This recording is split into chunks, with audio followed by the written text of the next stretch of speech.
አንድ አርቲስት አለ መሰለኝ ለሱ መኪና ለመሸለም ይመስለኛል። አዶናይ ጥሩ ስራ ነው በዚህ የሰራ። ከዚህም በፊት ጋሽ ሰለሞንን እንዲሁም ሌላ ስራ እየሰራ ስለሆነ አሪፍ ነው። ግን አይታይም፣ እንደደከመኝ አይታይም። ለብሽ እስኪስታ አይታይም እንደደከመ ወይኔ ደክሞኛል እስከም የሞከርኩ በቃ ሁሉ አስደስት የሞከርኩ ነው ግን አልቻልኩም። በቃ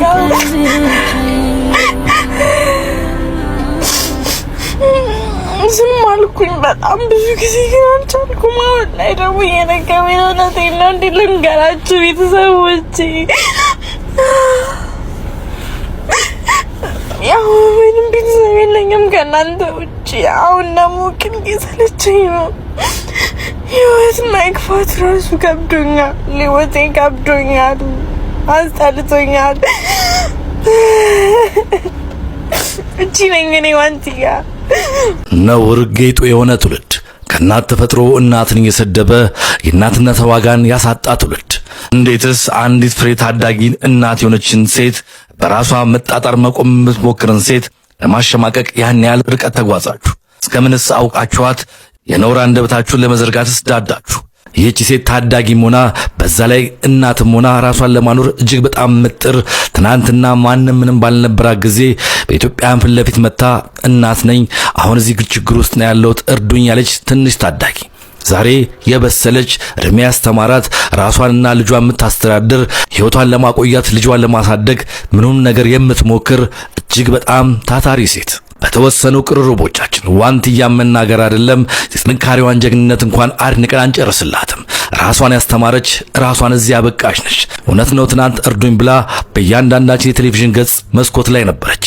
ዛሬ ግን ራሷን ሶሻል ሚዲያ ላይ የምታገኘው ለአንዲት ነፍስያ ልጇ ስትል ብቻ ነው። ታዋቂ መሆንና አዋቂ መሆን ይለያያል። ማንኛውም ሰው በነውር ባንዲራ ያዥ ሆኖ መታወቅ ይችላል። አዋቂ መሆን ግን አይቻልም። ይህችን ታዳጊ የራሷን ህይወት ለመደጎም የትኛውም ስምጥ ውስጥ ገብታ ራሷን የምታስተዳድር አንዲት ብላቴና ማሸማቀቅም ሆነ የነውር ቃላቶችን መናገር እናት የለንም እንዴ እስኪያስብል ድረስ መታዘብም የለብንም። ይህ ትውልድ ነውረኛ ትውልድም ሊባል አይገባውም። እባካችሁ ከመናገራችሁ በፊት ቆም ብላችሁ አስቡ። እሷ ምንም ብትሏት ዛሬም ነገም ጀግና እንደሆነች ትቀጥላለች። መቼም ቢሆን ራሷን ዝቅ አታደርግም። ትናንት ዝቅ ብላ ከፍ ያለችበትን ስለምታስብ ጥንካሬዋንም መመስከር እንችላለን። ይህን እንዳሳደገም ማህበረሰብ በቅርብ ጊዜ እንደተዋወቀም ወንድም እኔም ዋንትያ ነኝ። የሷ ጥቃት ያሳስበኛል። የትኛውም ሴት ጥቃት ያሳስበኛል። እባካችሁ እንደበታችሁን ከመክፈታችሁ በፊት እናት አባቶቻችሁን፣ ጎረቤቶቻችሁን ያሳደጋችሁን ሁሉ አስቡ። ሶሻል ሚዲያው ተመቸኝ ተብሎ ብዙ ነገር መናገር ኋላ መዘዙ ለቤተሰብ ነውና ከቤተሰብ እንደተፈጠርን እንረዳ። የሰው ልጅ ዝቅ ማድረግ ፈጣሪ የማይወደውምና ሰከን እንበል። እኔም ዋንትያ ነኝ። ሰላም ጤና ይስጥልኝ። እንደምን ዋላችሁ? እንደምን አመሻችሁ? አዲስ ከሆናችሁ ሰብስክራይብ እንዲሁም ላይክ በማድረግ እንድትጀምሩ በትህትና ጠይቃችኋለሁ። ግን ከሁሉም በፊት የኔ ቪዲዮ ብዙ እየታየ ስላልሆነ ምናልባት የኔ ችግር ይሆናል ብዬ እኔ ስለማምን ምናልባት እኔ ያልታየኝ ሐሳብ ወይ ደግሞ ማስተካከል ያለብኝ ነገር ካለ ከወዲሁ እባካችሁ አስተያየት ስጡኝ ለማለት እወዳለሁኝ። ለዚህ ስለምታደርጉ በጣም ደግሞ አመሰግናችኋለሁኝ። የዋንትያ ቪዲዮ እንዳያችሁት ነው እንግዲህ ዋንትያ አሁንም ቢሆን ልጅ ነች፣ ልጅ እያሳደገች ነው። ይህ ሆኖ እንግዲህ ትልቅ ነች ማለት አንችልም። እኛ እንደ ልጅ አይተን ነው ማገዝ ያለብን ብዬ አምናለሁኝ። ልጆቹ የተናገሯትን ቪዲዮ ይዤው አልመጣውም፣ ምክንያቱም ጥሩ ስላልሆነ ቪዲዮውን ደግሞ ማቅረብ ልክ አይመስለኝም እና እጅግ የሚያሳዝን ነው። እንኳን ለሷ ለኛም ስለከበደን ለመስማቱ ማለት ነው። እና ዋንትያ እህታችን እጅግ የሚያሳዝን ነው። አንቺ ጠንካራ መሆንሽን እናውቃለን። ብዙ ነገር አሳልፈሻል። አሁን ካሁን በኋላ ለሚመጣው ያንቺ ፈተና ደግሞ ምናልባት ትችዋለሽ ብዬ ነው እኔ ማምነው። ተስፋ መቁረጥ የለብሽም። ሁላችንንም በዚህ ህይወት ውስጥ ነው ያለነው። እንግዲህ ይህንን ጊዜ አልፎ ደግሞ የተሻለ ነገር እንደሚመጣልሽ እምነቴ ነው እና እባክሽን እባክሽ ይህን ያህል እንትን ባትጎጂና እንደዚህ ደግሞ ችግር ሲኖርብሽ ውስጥሽ ሲጎዳ መተሽ ህዝብ ፊት ብታቀርቢው ጥሩ ይመስለኛል። ምናልባት ግን በዚህ አጋጣሚ ማለት መወደው ነገር ምንድነው ዋንትያ ያለችበት ሁኔታ እንግዲህ ሁላችንም እናውቃለን። እንግዲህ ማገዝ አለብን። ብር አላት የምትሉ ሰዎች አይቻለሁኝ ቪዲዮ ላይ ራሷ ቪዲዮ ላይ ኮሜንት ላይ እንደዛ ሲጽፉ የተወሰኑ ሰዎች አይቻለሁኝ። ነገር ግን ብር የሰው ህይወት ሊያድን አይችልም እና ባካችሁ ይህንን በማሰብ እህታችን ብናግዛት መልካም ይመስለኛል። ዋንትያቴ አይዞሽ በርቺ ለማለት ፈልጋለሁኝ። ሰው ስለተናገረ እንግዲህ መሰበር የለብንም። የራሳችን ጥንካሬ ነው ሊያወጣን የሚችለው ብዬ ነው ማምነው እና ለልጆቹም እንግዲህ መወቀስ አልፈልግም። ወጣቶች ናቸው፣ ሊሳሳቱ ይችላሉ። ግን እነዚህ ልጆች እንደዚህ ብለን ዝም ካልናቸው የትም ቦታ ሁላችንም ላይ ሊደርሱ ስለሚችሉ ከወዲሁ ማስጠንቀቅ ያለብን ይመስለኛል። የዚህ ቪዲዮ መጨረሻ የሚሆነው እንግዲህ 1-2 ቪዲዮ ልጋብዛችሁና ወደ ሌላ ዮኒ ማኛ የተናገሩ ስለ አዶናይ ቪዲዮ አለ ይዤላችሁ የመጣሁት እሱ ቪዲዮ እናያለን ማለት ነው።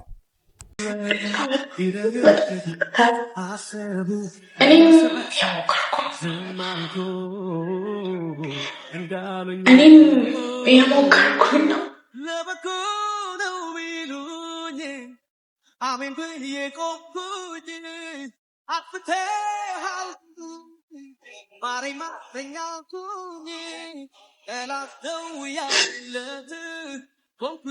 ማንም ሰው ሽንፈትን ማሳየት አይፈልግም፣ ግን እኔም የሞከርኩኝ ነው። እስካሁን የሞከርኩት ተሳክቶልኛል። ለምን ተሰደብኩ አይደለም፣ በጣም ተሰድቤያለሁ። ሶሻል ሚዲያ ላይ ስመጣ መጀመሪያ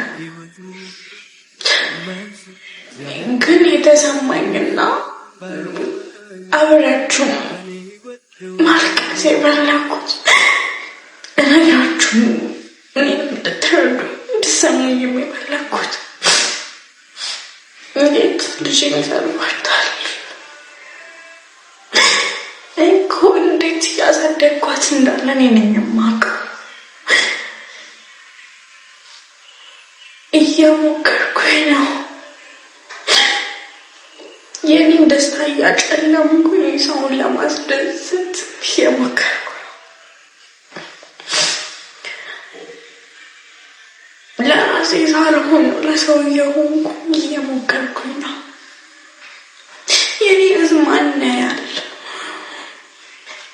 የኔ በሜካፕና በልብስ መሸፈን ነው። ልቦና ይስጣችሁ እንደዚህ ያላችሁት ሰዎች። አይኑ አውቃለሁ እናንተ የትም አታውቁኝም፣ እኔም የትም አላውቃችሁ። ወይም ደግሞ ለራሷ መናገርም ለራሷ መቆምም አልችልም ብላችሁ ሊሆን ይችላል ይሄንን ነገር ይዛራችሁ ልጄ ነው የምትሳደቧት። ልጄ ደግሞ ገና ጨርቅ 4 ዓመት ምንም ማታውቅ እንደዚህ ትክክል ምንም ማታውቅ አባቷም እናቷም እህቷም አያቷም ሁሉንም ነገር ዋኔ ባጎረስኩኝ ተነከስኩኝ አለ ያገሬ ሰው። እናንተ ናችሁ አሁን ዋንትያን የምትናገሯት። በእግዚአብሔር ዋንትያ እኮ ጫዋ ወልዶ ጫዋ አሳደጋት። ጫዋ የጫዋ ልጅ ነች። እግዚአብሔርን እኔ ከኔ ጋር አብራ የያገሬን ሰሬዋና አንድ ላይ ለብሳ ባላያት ነበር የሚቆጨኝ ማለት ነው።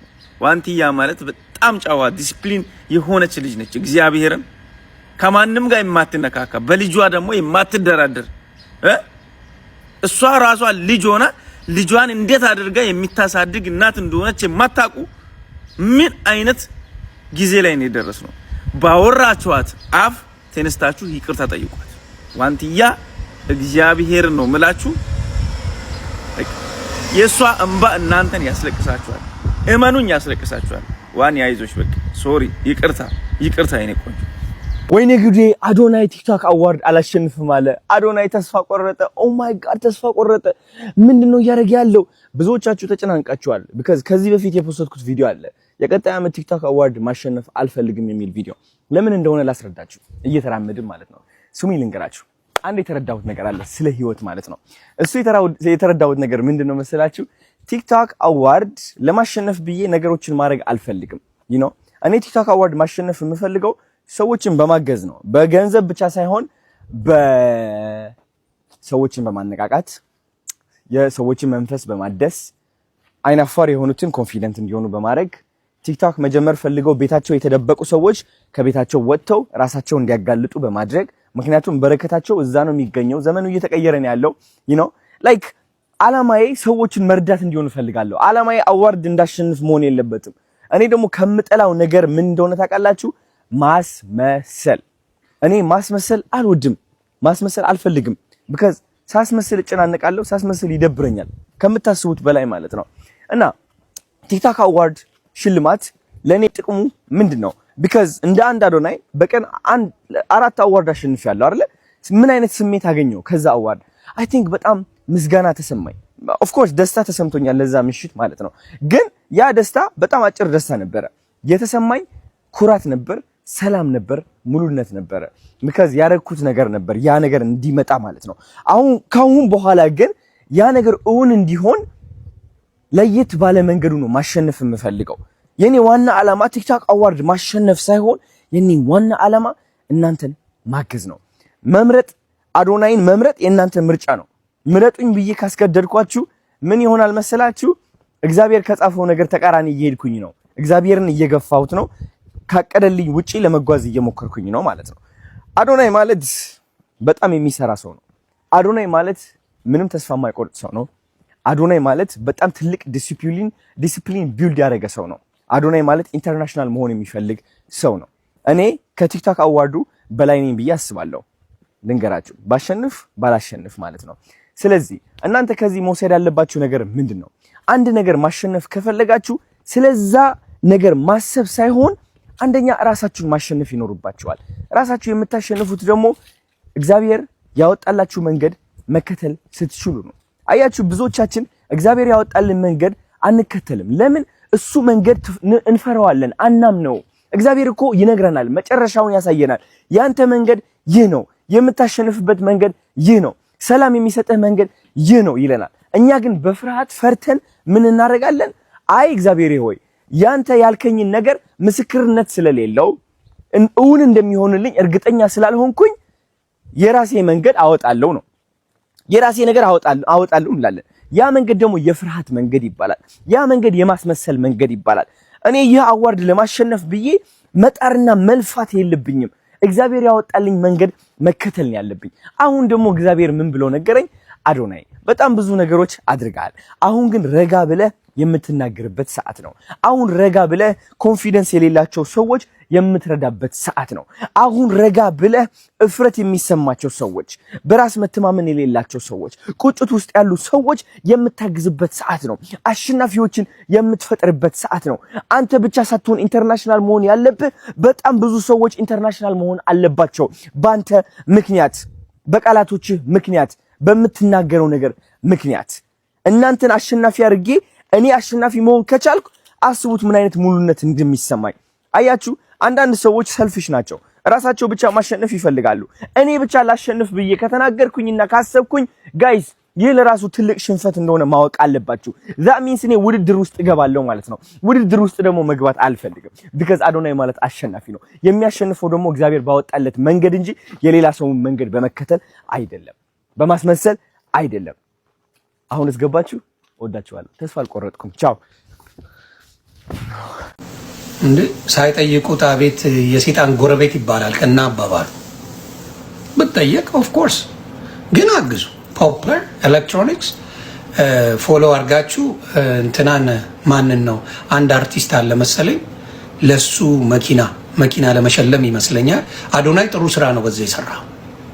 ከዚህም በፊት ጋሽ ሰለሞንን እንዲሁም ሌላ ስራ እየሰራ ስለሆነ አሪፍ ነው። አይ ቲንክ እርግጠኛ ነኝ የሚቀጥለውንም አዶናይ ሳይበላ አይቀርም።